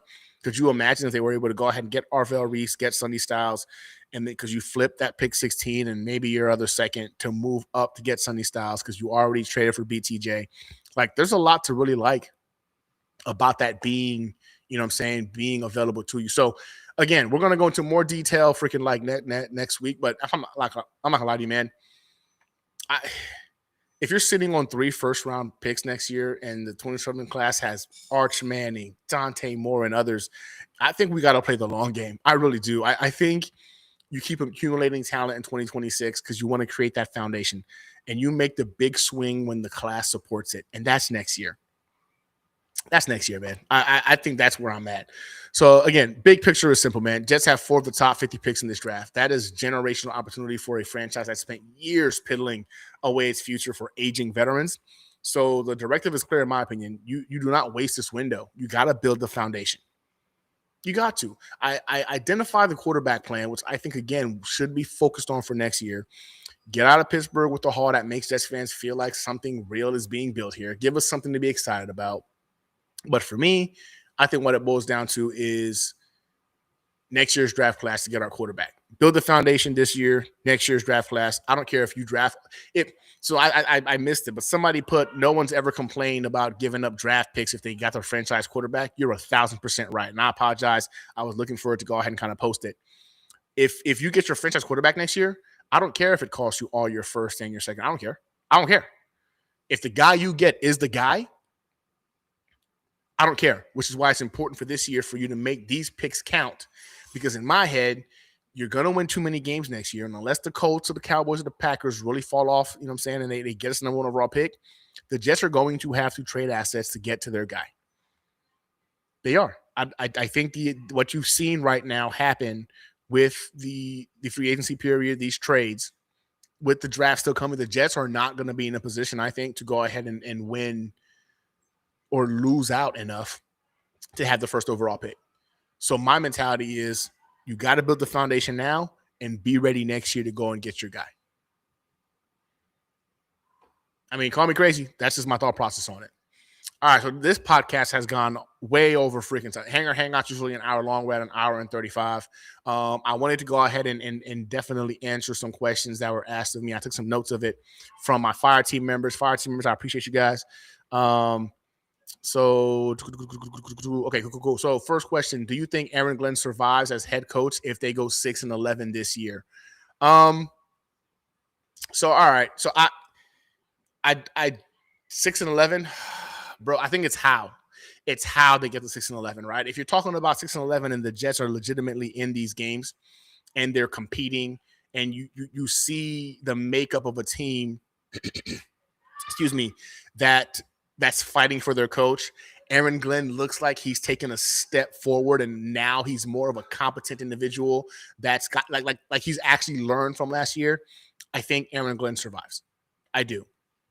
I think if you go 6-11 and you stumbled into 6-11 like it was by luck, or other teams clearly tanking because they're trying to get a better pick, which I think the Dolphins might be in that run. They might be a little obvious about their tanking next year. I think if you do that, then you got to have the conversation in regards to letting them go. 6-11 is improvement from what we saw last year, but it's how they get there. So I think there is a chance that Aaron Glenn winds up surviving just based off of what we've seen in terms of improvement on the defense and improvement on the offense. Now, he needs to improve as a coach for it to all matter, right? If he doesn't, this is a moot point. He needs to go ahead and take a step forward too. Will Aaron Glenn do that? I guess we'll see to find out. But I think 6-11, it really can go either way. It depends on how we get there, but it would really fall on how those wins came about and how those losses came about. I think effort's going to be key, and competence, showing actual competence, is going to matter because you don't have the quarterback. You don't have the quarterback to be a competitor. I think you got to be honest about that. So we'll see how he winds up doing with that. All right, another question here: is Geno Smith starting week 1, or do they draft a QB at 16 and start him? Listen, man, Geno starts week 1. I'd bet my podcast microphone on it. I don't think no rookie quarterback selected at 16 needs to be thrown into a starting role on a team with this many question marks. So the whole point of Geno is to protect the development timeline of whoever they draft, which I would hope is next year, vice this year. Let the rookie sit. And again, I think there's an argument to be made that Drew Aller is going to be drafted in this draft class by the Jets. I think he's going to be a day 2 guy that the Jets wind up bringing in. And I'd be ecstatic for that. Have him sit and have him learn. And learning Frank Reich's system is going to be important. Get comfortable, and then they got to earn it. So the absolute worst thing that this franchise can do is rush another young quarterback, kill his confidence, and spend the next 3 years explaining what went wrong. Geno is the buffer. Let him do his job. Let's just keep it simple. Another question we had from TikTok. Okay, cool. Should the Jets be worried about Breece Hall holding out? Worried? No. Paying attention? Absolutely. Listen, Breece Hall tweeted after the tag that he'll bet on himself. Multiple crying, laughing emojis. And honestly, that energy is fine. We kind of understand why he's feeling this way. He's not wrong to want market value. Again, seeing what Kenneth Walker just got, you got to understand why he feels the way he's feeling. So I don't think he's going to hold out because he stated himself he's going to bet on himself. You can't bet on yourself if you're on the sidelines. So I would assume no matter what, he's playing this year, whether it's on the tag or with a new deal. But here's why I really think it gets done before July 15th. Muji said openly at the combine that he wants Brees here. Like, he's been adamant about that. So the Jets have the cap space, and Hall has said through his camp that he wants to be in New York, which was kind of surprising. But he apparently wants to be a part of the transformation. So both sides want the same thing. So it's currently a negotiation, not a war. Get it done, man. 4 years, $60-something million gets it done. Move forward.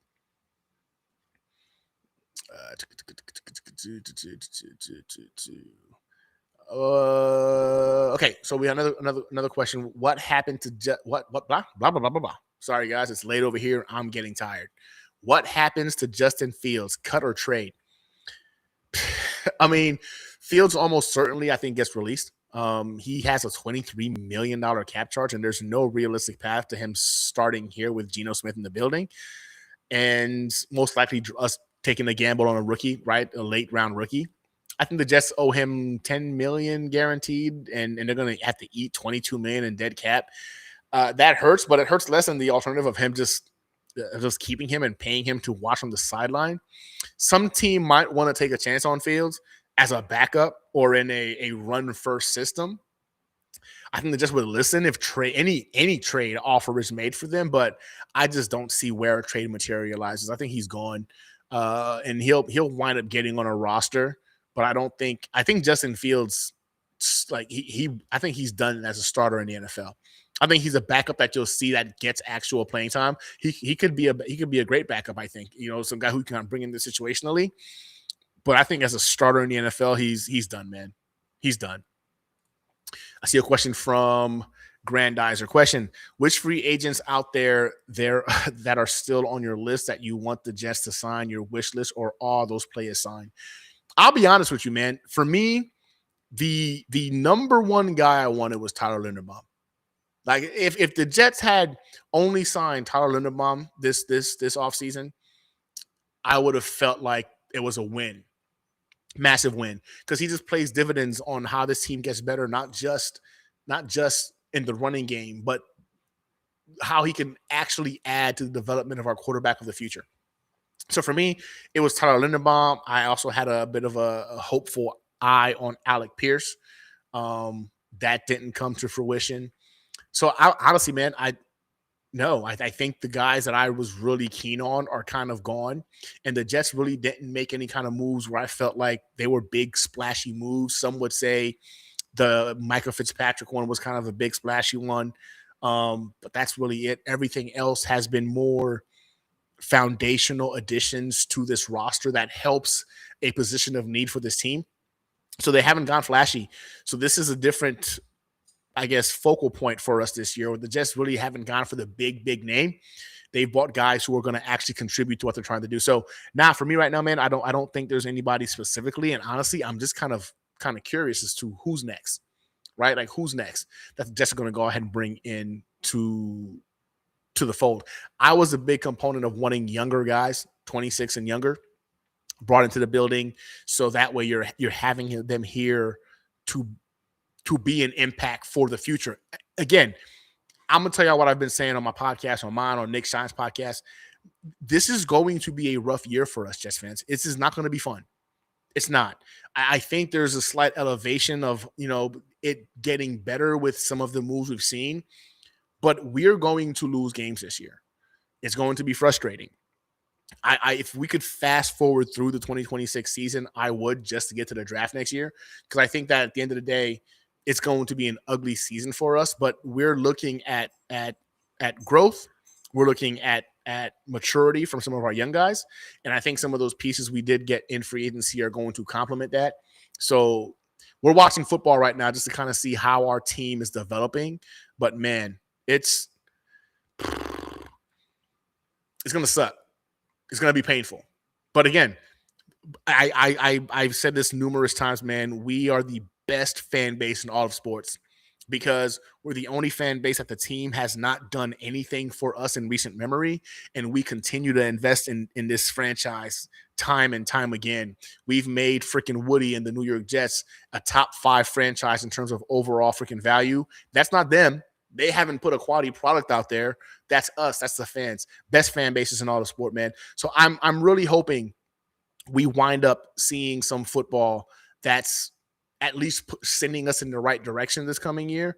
But again, Jets fans, man, I think we got to be honest with ourselves and be ready. This is going to be painful, man. Painful. Actually, one of the questions asked, be honest, how good can this Jets team realistically be in 2026? I'm going to say this. So before free agency came up, I really thought the New York Jets were sitting at, honestly, a 2 to 3 win season. I was already talking about favorites for the number 1 overall pick. But I really believe we've improved this roster. It's going to ultimately fall on whether or not our coaching staff takes a step forward. But honest answer, I think we're anywhere between that 6 to 9 wins, and maybe it's the homer in me gambling on it. But I'm also incorporating the moves they're going to make in the draft with the assets they currently have. And if you bring in a guy like BTJ, if BTJ is legitimately on this roster, I think the New York Jets are in that 6 to 9 wins territory. And I mean that as I really think it's the ceiling. I don't think it's this isn't the floor. I don't think we're going to the Super Bowl. I don't think we'll even make the playoffs. But 6 to 9 wins, this is still a rebuild. Like, the offensive line is not fixed yet. We've just lost AVT. We've lost John Simpson. So we've got some holes now that we got to fix. The quarterback situation is a bridge at best. That's what Geno is being brought in here to be. But here's what I think is different from last year. We might actually have a defense now, man. Fitzpatrick in the secondary means they can generate turnovers. That's real. That's a real thing. Sweat up the middle changes the run game calculus. Like, we're going to be able to stop the freaking run. That's also important. Demario Davis gives them a communicator and a thumper, another guy who's going to be impactful on the run. Osai adds pass rush punch. Aaron Glenn is calling his own plays, which he says is a superpower. So we're about to go ahead and see for real if that's really the case. Is he going to be genuinely able to design an elite defensive scheme? If the defense plays at a top 12, I'll even say a top 15 level, and Frank Reich gets anything out of offense, right? I think 7 wins is very achievable. 9 wins means something went right with Geno Smith. Like, something clicked, that chip on his shoulder or whatever you want to call it, it worked in his favor. So, I mean, are the Jets winning the offseason? I don't think I'd say that. But either way, they should be more watchable this year. And honestly, after last year, that's a win by itself, bro. Like, if we're being honest, that's a win by itself. Oh, man. All right. I see a couple of comments. Kel goes, it's going to be fun for me either way, win or lose, go Jets. And that's the thing. That's how we are as Jets fans. We're going to still watch.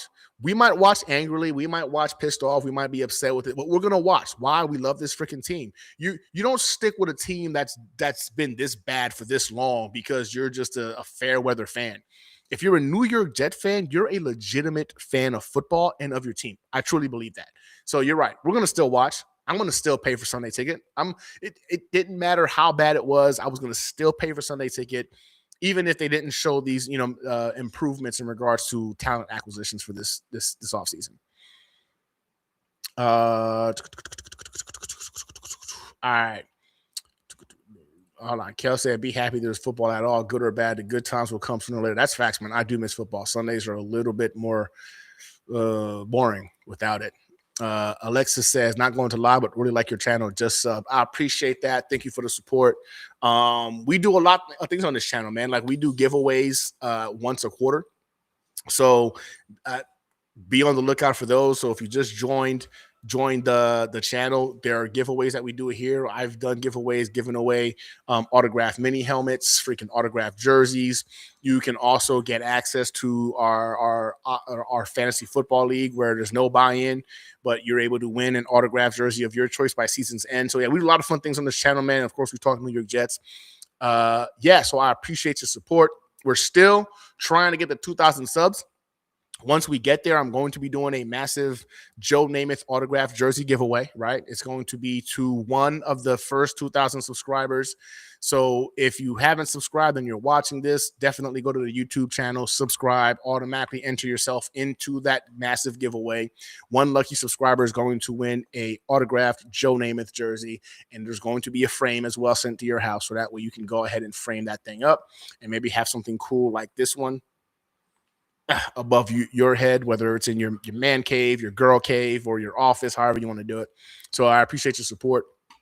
But that's that, man. That's a wrap on today's freaking situation report. What a time, people. What a time. What an absolute time to be a Jets fan.